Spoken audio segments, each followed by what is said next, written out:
In this section, we're going to look at a more modern approach to deploying your microservices, the service per VM pattern.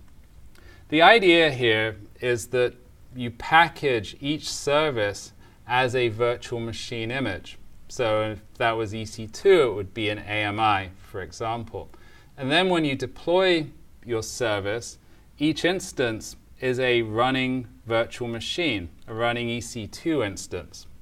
And each service instance resides in its own virtual machine. There's a great example of that is Netflix.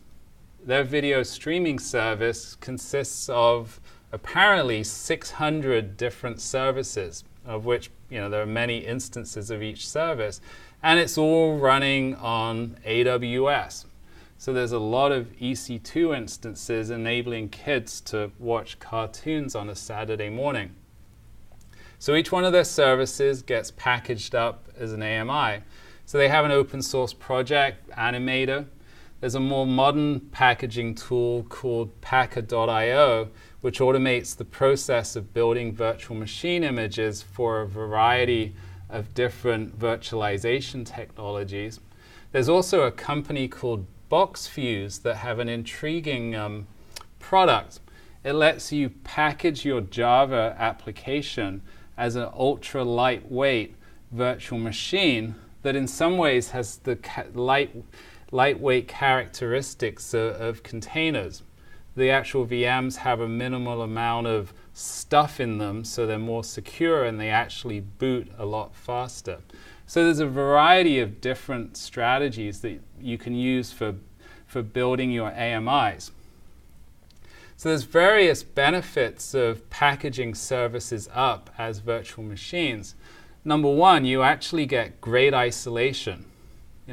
One of the important attributes of a virtual machine is that it's very isolated from other virtual machines. The hypervisor ensures that the virtual machines are kept separate as much as possible. Obviously, the underlying they do share resources of the underlying machine, and perhaps sort of I/O might get saturated by one virtual machine. It very much depends, but in general, you get good isolation. You also get good manageability. Virtual machine environments have great tooling for managing virtual machines. Another neat aspect of this is that the virtual machine encapsulates the implementation technology for the microservice.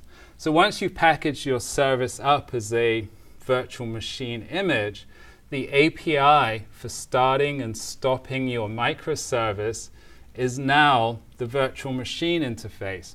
So whoever is actually deploying your service doesn't actually know what implementation technology it all uses, because everything looks like a virtual machine that can be stopped and started, which is extremely powerful. Once you can give someone a virtual machine, there's not much that can go wrong at that point. Another really nice feature of virtual machines is that it's a mature technology. So if you look at a virtualization or virtual machine technology like EC2, there are great features like auto-scaling, load balancing, and other kinds of services that provide this mature, robust infrastructure for running your microservices. One drawback, however, packaging services as virtual machines is that you get less efficient resource utilization. So every service, say if it was Java, has its own JVM, which has a certain amount of overhead, but then it also has its own virtual machine, which in some cases can be a considerable amount of overhead, which effectively translates into cost in a way.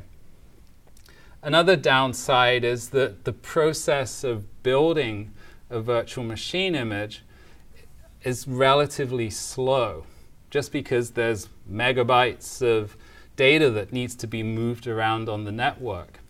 So that slows down the deployment process. But we're in general, we're just talking about minutes, a few minutes, rather than an excessive amount of time. And also, it does take a while, in some cases, for the virtual machine to actually boot up. Depends on the particular technology or the particular virtualization technology that you're using, and so on. But it's not instantaneous. So there are some trade-offs. I think it's actually excellent that you get very, very good isolation. It just can be a little slow and somewhat inefficient when it comes, or less inefficient when it comes to resource utilization. But this is certainly an approach that's worth considering.